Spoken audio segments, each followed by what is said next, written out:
Hi, hello, dears. It's me, Kartika from Emma Solutions. മക്കളെ നമ്മുടെ പരീക്ഷ ഇവിടെ തുടങ്ങാനായിട്ട് പോകുകയാണ്. നമ്മുടെ ആദ്യത്തെ എക്സാം എന്ന് പറയുന്നത് മലയാളം ഫസ്റ്റ് ആണ് അല്ലെ. അപ്പോൾ നമുക്ക് പ്രധാനപ്പെട്ട ഒരു ചാപ്റ്റർ ആണ് പഠിക്കാനായിട്ടുള്ള ബ്രേക്കിംഗ് ന്യൂസ് എന്ന് പറയുന്നത്. അപ്പൊ ഈ ഒരു പാഠഭാഗം ഇതുവരെ ഒന്നും പഠിച്ചിട്ടില്ലെങ്കിൽ പോലും ഒറ്റ വീഡിയോ കണ്ടു കഴിഞ്ഞാൽ എന്റെ കുട്ടികൾക്ക് ക്രിസ്റ്റൽ ക്ലിയർ ആയി കിട്ടും. വളരെ ചുരുങ്ങിയ സമയം കൊണ്ട് നമ്മൾ ഈ ഒരു പാഠഭാഗം പഠിച്ചെടുക്കാൻ പോവുകയാണ്. ആരാണ് ഈ ഒരു പാഠഭാഗം എഴുതിയിട്ടുള്ളത്? KR മീര. നിങ്ങൾ എല്ലാവരും കേട്ടിട്ടുണ്ടായിരിക്കും അല്ലെ KR മീരയെ കുറിച്ചിട്ട്. അപ്പോൾ KR മീര എന്ന് പറയുന്നത് മലയാളത്തിലെ പ്രമുഖ എഴുത്തുകാരിയും പത്രപ്രവർത്തകയുമാണ്. മലയാള മനോരമയിൽ നിയമിതയായിട്ടുള്ള ആദ്യ പത്രപ്രവർത്തകയാണ് KR മീര. ഇനി പ്രധാന കൃതികൾ എന്ന് പറയുമ്പോൾ എല്ലാവർക്കും ഏറ്റവും പരിചയമുള്ളത് ആരാച്ചാർ എന്ന് പറയുന്ന കൃതിയാണ്. ആരാച്ചാർ എന്ന് പറയുന്ന കൃതിക്ക് ഓടക്കുഴൽ, കേന്ദ്ര കേരള സാഹിത്യ അക്കാദമി, വയലാർ പുരസ്കാരം, അങ്ങനെ ഒരുപാട് പുരസ്കാരങ്ങളൊക്കെ നേടിയിട്ടുള്ള ഒരു കൃതിയാണ് ആരാച്ചാർ എന്ന് പറയുന്നത്. അത് മാത്രമല്ല മീര സാധു, ഖബർ, യൂദാസിന്റെ സുവിശേഷം, അങ്ങനെ ഒരുപാട് കൃതികളെല്ലാം എന്ത് ചെയ്തിട്ടുണ്ട്? KR മീര രചിച്ചിട്ടുണ്ട്. ഇനി നമ്മുടെ പാഠഭാഗത്തേക്ക് പോവുകയാണെങ്കിൽ വളരെ ചെറുപ്രായത്തിൽ ആരാച്ചാരുടെ ജോലി സ്വീകരിക്കേണ്ടി വന്ന ചേതന ഗൃഥ മല്ലിക്. അപ്പൊ വളരെ ചെറിയ പ്രായത്തിൽ തന്നെ ആരാച്ചാരുടെ ജോലി ചെയ്യാൻ അല്ലെങ്കിൽ ആരാച്ചാരുടെ ജോലി സ്വീകരിക്കേണ്ടി വന്ന ഒരു പെൺകുട്ടിയെ കുറിച്ചിട്ടാണ് ഇവിടെ പറയുന്നത്.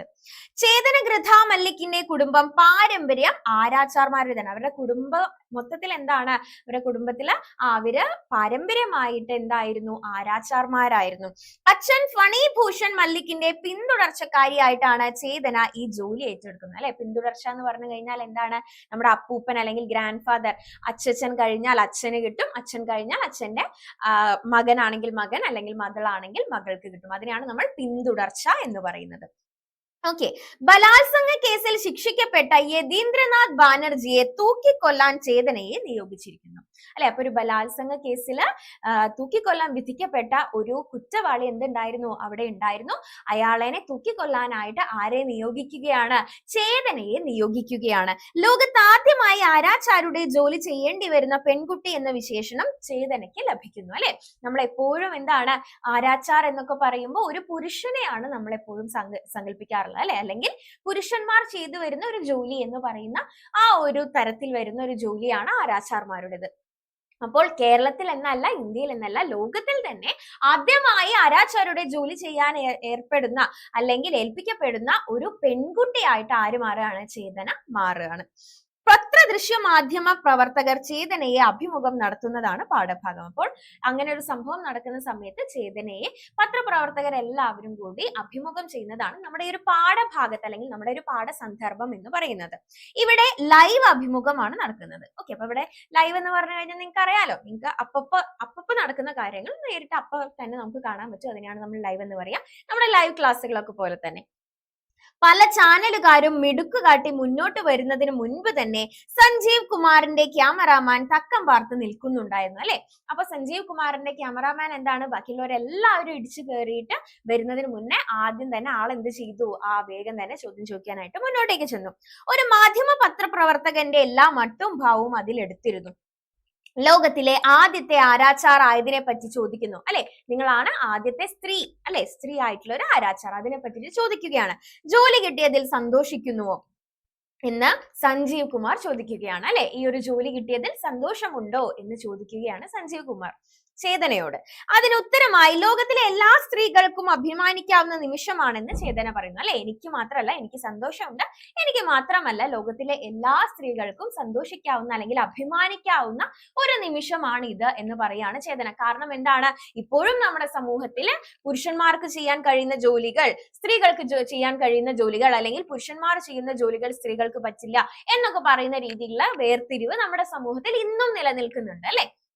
അപ്പോൾ മിക്കപ്പോഴും പറയാറുള്ള എന്താണ്? പുരുഷന്റെ അത്ര കരുത്ത് അല്ലെങ്കിൽ അത്ര കഴിവ് കാര്യങ്ങളൊന്നും സ്ത്രീക്കില്ല, സ്ത്രീക്ക് ഇന്ന ജോലികളൊക്കെയാണ് പറഞ്ഞിട്ടുള്ളത് എന്നുള്ള രീതിയിലുള്ള വേർതിരിവൊക്കെ നടന്നുകൊണ്ടിരിക്കുന്ന ഈ ഒരു കാലത്ത് എല്ലാ സ്ത്രീകൾക്കും അഭിമാനിക്കാവുന്ന ഒരു നിമിഷമാണ് ഇത് എന്ന് ആര് പറയുകയാണ്? ചേതന പറയുകയാണ്. പുരുഷന്മാരുടെ മാത്രം അധികാര പരിധിയിൽ ഉണ്ടായിരുന്ന ആരാച്ചാർ എന്ന പദവി സ്ത്രീകൾക്കും അതിൻ്റെതായ ഉത്തരവാദിത്വം ഉണ്ടെന്നും ഏത് ഉത്തരവാദിത്വമാണെങ്കിലും ആത്മവിശ്വാസത്തോടെ ഏറ്റെടുക്കാനുള്ള കരുത്ത് സ്ത്രീകൾക്ക് ഉണ്ട് എന്നാണ് ചേതനയുടെ മറുപടിയിൽ നിന്നും വ്യക്തമാവുന്നത്. അല്ലെ? അപ്പോ ഈ മിസ് നേരത്തെ പറഞ്ഞതുപോലെ തന്നെ പുരുഷന്മാർക്ക് മാത്രം എന്ന് എഴുതപ്പെട്ടിരുന്ന ഒരു ജോലിയായിരുന്നു ഏത്? ആരാച്ചാർ എന്ന് പറയുന്നത്, അല്ലെ? അപ്പൊ അത്തരം ഉത്തരവാദിത്തങ്ങളായാലും അല്ലെങ്കിൽ ഉത്തരവാദിത്തപ്പെട്ട ജോലികളൊന്നും തന്നെ സ്ത്രീകൾക്ക് ചെയ്യാൻ സാധിക്കില്ല, പുരുഷന്മാർക്ക് മാത്രമേ ചെയ്യാൻ സാധിക്കുള്ളൂ, ഉത്തരവാദിത്വങ്ങൾ ഏറ്റെടുക്കാൻ സ്ത്രീകൾക്ക് കഴിയില്ല എന്നൊക്കെ പറഞ്ഞുകൊണ്ട് അല്ലെങ്കിൽ അത്തരത്തിലൊക്കെയുള്ള സംഭാഷണങ്ങൾ അല്ലെങ്കിൽ അത്തരത്തിലൊക്കെയുള്ള കാര്യങ്ങളൊക്കെ നിലനിന്നിരുന്ന ഒരു കാലമായിരുന്നു അത്. അപ്പോ ചേതന പറയുന്നത് എന്താണ്? സ്ത്രീകൾക്കും ഉത്തരവാദിത്വ ബോധത്തോടെ കരുത്തോടെ എല്ലാ ജോലികളും ചെയ്യാനായിട്ട് സാധിക്കും, പുരുഷന്മാർ ചെയ്യുന്നത് പോലെ തന്നെ എല്ലാ കാര്യങ്ങളും അവർക്കും ചെയ്യാൻ സാധിക്കും എന്നാണ് പറയുന്നത്. ഇത്തരം ഒരു ഉത്തരം കേട്ട സഞ്ജീവ് കുമാറിന്റെ മറ്റൊരു ചോദ്യം, നിങ്ങൾ ഒരു ഫെമിനിസ്റ്റ് ആണോ എന്നായിരുന്നു. അല്ലെ? ഫെമിനിസ്റ്റ് നിങ്ങളിപ്പോ കുറെ കേൾക്കുന്നുണ്ടായിരിക്കും, കാണുന്നുണ്ടായിരിക്കും, നമ്മുടെ ടി വി ഒക്കെ തുറന്നു കഴിഞ്ഞാൽ ഫെമിനിസ്റ്റ് എന്ന് പറഞ്ഞ കാണുന്ന ഒരുപാട് സ്ത്രീകളെ കാണും, അല്ലെ? അപ്പൊ ചില സമയങ്ങളിലൊക്കെ നമ്മുടെ ഫെമിനിസ്റ്റ് ആണ് എന്ന് പറഞ്ഞു വരുന്ന സ്ത്രീകൾ പോലും ശരിക്കും എന്തല്ല, ശരിക്കും ഉള്ള ഫെമിനിസ്റ്റുകളല്ല. ഓക്കെ, അപ്പോ ഇത്തരത്തിൽ പുരുഷന്മാർക്ക് ചെയ്യാൻ കഴിയുന്ന എല്ലാ കാര്യങ്ങളും അല്ലെങ്കിൽ ഉത്തരവാദിത്വത്തോടു കൂടി കരുത്തോടു കൂടി സ്ത്രീകൾക്കും ചെയ്യാൻ കഴിയും എന്ന് ചേതന പറഞ്ഞപ്പോൾ ചേതനയോട് ചോദിക്കുന്നതാണ് സഞ്ജീവ് കുമാർ, നിങ്ങൾ ഫെമിനിസ്റ്റ് ആണോ എന്നുള്ളത്. ഫെമിനിസ്റ്റ് എന്ന് പറഞ്ഞു കഴിഞ്ഞാൽ എന്താണ്? സ്ത്രീ സമത്വവാദി, അല്ലെ? സ്ത്രീക്ക് സമത്വം കിട്ടാനായിട്ട്, പുരുഷനായാലും അല്ലെങ്കിൽ എവിടെ ഏതൊരു സ്ഥലത്താണെങ്കിലും സമത്വം കിട്ടാനായിട്ട് അതിനു വേണ്ടി പോരാടുന്ന സ്ത്രീ വിമോചനവാദി എന്നൊക്കെയാണ് അർത്ഥം വരുന്നത്. തുല്യ അവകാശത്തിനും സ്വാതന്ത്ര്യത്തിനും വേണ്ടി വാദിക്കുന്നവർ, അല്ലെ? മറ്റുള്ള ആൾക്കാരെ പോലെ തന്നെ പുരുഷന്മാരെ പോലെ തന്നെ എല്ലാ കാര്യങ്ങളിലും എന്താണ്? സമത്വത്തിനും അല്ലെങ്കിൽ തുല്യതയ്ക്കും അവകാശത്തിനും സ്വാതന്ത്ര്യത്തിനും വേണ്ടിയിട്ട് പോരാടുന്ന സ്ത്രീകളെയാണ് എന്ത് പറയാ? നമ്മള് ഫെമിനിസ്റ്റ് എന്ന് പറയുന്നത്. ഓക്കെ, അപ്പോ ഇതിന് ഉത്തരമായ ചേതന തനിക്ക് ഇതിനെ പറ്റി അറിഞ്ഞുകൂടാ എന്നും നിങ്ങൾക്ക് എന്ത് തോന്നുന്നു എന്നുമുള്ള മറു ചോദ്യം മാധ്യമ പ്രവർത്തകന് നേരെ നീട്ടുന്നു, അല്ലെ? ഞാൻ ഫെമിനിസ്റ്റ് ആണോ എന്ന് എനിക്ക് അറിയില്ല, നിങ്ങൾക്ക് എന്ത് തോന്നുന്നു എന്നാണ് ചേതന ചോദിക്കുന്നത്. പിന്നീട് താൻ ഒരു ഫെമിനിസ്റ്റ് ആണോ എന്ന ചോദ്യം സമൂഹത്തിനു നേരെ ഉയർത്തിക്കൊണ്ട് ചേതന ആദ്യ വനിതാ ആരാച്ചാറായി ജോലി ഏറ്റെടുക്കുന്നു എന്നും CNC ചാനലിനുണ്ടായ നേട്ടം വളരെ വലുതാണെന്നും അറിയിക്കുന്നു, അല്ലെ? അപ്പോ സന്തോഷത്തോടു കൂടിയ ഈ ഒരു കാര്യം പറഞ്ഞുകൊണ്ട് താൻ ഫെമിനിസ്റ്റ് ആണോ എന്നുള്ള ചോദ്യം എന്ത് ചെയ്യാണ്? മാധ്യമപ്രവർത്തകന് നേരെ മാത്രമല്ല സമൂഹത്തിന് നേരെയും ചോദിച്ചുകൊണ്ട് പിന്നെ എന്ത് ചെയ്യാണ്? ആ ആരാച്ചാരുടെ ജോലി ഏറ്റെടുക്കുകയാണ് ചെയ്യുന്നത്, അല്ലെ? അപ്പൊ ആ ഒരു ഇന്റർവ്യൂ നടത്തിയിട്ടുള്ള CNC ചാനലിലും എന്താണ്? അതൊരു അഭിമാനമാണ്, അതൊരു വലിയ നേട്ടമാണ് എന്നും പറയുന്നു. എപ്രകാരം എന്നാൽ ചേതനയുടെ അഭിപ്രായം പോലും ചോദിക്കാതെ ചേതന നമുക്കൊപ്പമാണെന്നും വധശിക്ഷ സമയം വരെയുള്ള എല്ലാ വിവരങ്ങളും യഥാസമയം ചാനലിലൂടെ ചേതന പങ്കുവെക്കുമെന്നും പറഞ്ഞുകൊണ്ട് ആ ഇന്റർവ്യൂ അവസാനിക്കുന്നു, അല്ലെ? ചേതനയുടെ അഭിപ്രായം പോലും ചോദിക്കാതെ, പൊതുവെ മാധ്യമ പ്രവർത്തകർ അങ്ങനെയാണല്ലോ, അല്ലെ? നമ്മൾ ആ എന്ന് പറഞ്ഞു കഴിഞ്ഞാൽ അത് നാക്കാനോ അല്ലെങ്കിൽ ഈ നാക്കാനോ ഒക്കെ ഉള്ള കഴിവ് ആർക്കുണ്ട്? മാധ്യമ പ്രവർത്തകരുണ്ട്, അല്ലെ? നമ്മളൊന്ന് മൂളിക്കഴിഞ്ഞാൽ ആ ഒരു മൂളലിന് പല അർത്ഥതലങ്ങളും കണ്ടെത്താനുള്ള ഒരു കഴിവ്, അർത്ഥതലങ്ങളിലേക്ക് ആ ഒരു കാര്യത്തിനെ മാറ്റാനുള്ള കഴിവ് എല്ലാം ആർക്കുണ്ട്? മാധ്യമ പ്രവർത്തകർക്കുണ്ട്. അതേപോലെ തന്നെ ചേതനയുടെ അഭിപ്രായം പോലും ചോദിക്കാതെ ആ ന്യൂസുകാരെ എന്ത് വിട്ടു? പത്രപ്രവർത്തകർ എന്ത് വിട്ടു? ഇങ്ങനെ ഒരു വാർത്ത പുറത്തേക്ക് വിടുകയാണ്. എന്തായിരുന്നു? ചേതന നമുക്കൊപ്പമാണെന്നും വധശിക്ഷ സമയം വരെയുള്ള എല്ലാ വിവരങ്ങളും യഥാസമയം ചാനലിലൂടെ ചേതന പങ്കുവെക്കുമെന്നും പറഞ്ഞുകൊണ്ട് ആ ഇന്റർവ്യൂ അവസാനിക്കുന്നു, അല്ലെ? അപ്പൊ ഇതൊക്കെ എന്തിനു വേണ്ടിയിട്ടാണ് സഹായിക്കുന്നത്? ആ ചാനലിന്റെ റേറ്റിംഗ് കൂട്ടാനായിട്ട് എന്ത് ചെയ്യും?